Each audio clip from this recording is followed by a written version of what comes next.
Among the horrors of October 7th, 2023, there were also countless stories of heroism, courage, love, faith, and miracles.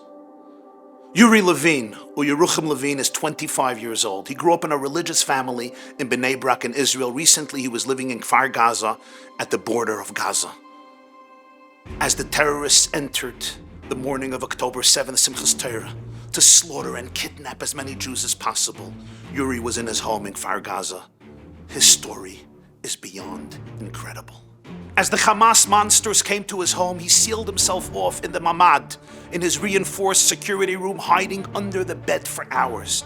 The terrorists decided after a few hours to set his small home on fire to force him to evacuate. The smoke began to fill the room where he was, and then they decided to blow up the door. What do you do at such a moment? Yuri began debating. Should I scream Shema Yisrael and accept my death sentence? Or should I fight? In a moment's decision, he decided that no matter what happened, he would fight for his life. He jumped through the window. And when he landed, he was caught by 3 terrorists. One armed with a knife, the second with an axe, the third with a Kalashnikov rifle. The terrorists seized him, grabbed him, and started to lead him towards Gaza. Yuri went with them, pretended to surrender completely. His head was down, his body language displayed complete submission to the killers. The terrorists led him thousands of feet into Gaza. And then at some point, the terrorist armed with a Kalashnikov rifle decided to leave the group. At this moment, with bravery and courage that surprised the killers, Yuri detached his hand from the grip of the terrorists, turned around, and ran in the direction of Israel. The stunned terrorists, who had not yet recovered from the twist in the plot, began to pursue him. Yuri is a physically fit fellow, almost completely undressed at the time, galloped with the force of the will to live. He ran and ran knowing they were chasing him. Shots were fired to murder him.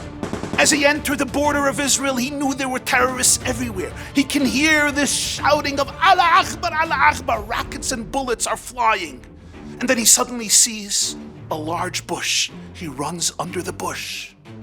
He lay there for 5 hours, saying Shema Yisrael, praying to God for his survival.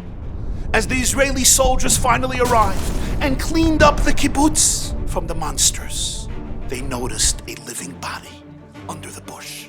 They wanted to shoot him. They were certain he was a terrorist, but at the last moment he screamed, Ani Yehudi, I am Jewish. They took him to safety. One of the special forces fighters joked afterwards and he said, we saw an Ashkenazi in his underwear and decided he was no threat. Wow, the courage of this young man, the only hostage to have escaped from the Hamas monsters, living today safe in Israel as we pray daily for all of our hostages and for all of our soldiers for complete liberation and victory from the hands of dark evil, sending them all the love and all the prayers in the world. I learned such a powerful personal lesson from Yuri Levine. I have a piece of negativity or darkness inside of me. It may not even be mine, maybe something injected into me by someone else or some events outside of myself, yet it lives in me and it tries to kidnap me, to hijack my soul, my brain, my heart, to infuse me with negativity, with darkness, with despair, self-loathing, anger, shame, hatred, chaos, destructive cravings, or what have you. It may be a darkness and a trauma that was imbued in me and I am completely not guilty, but it lives there.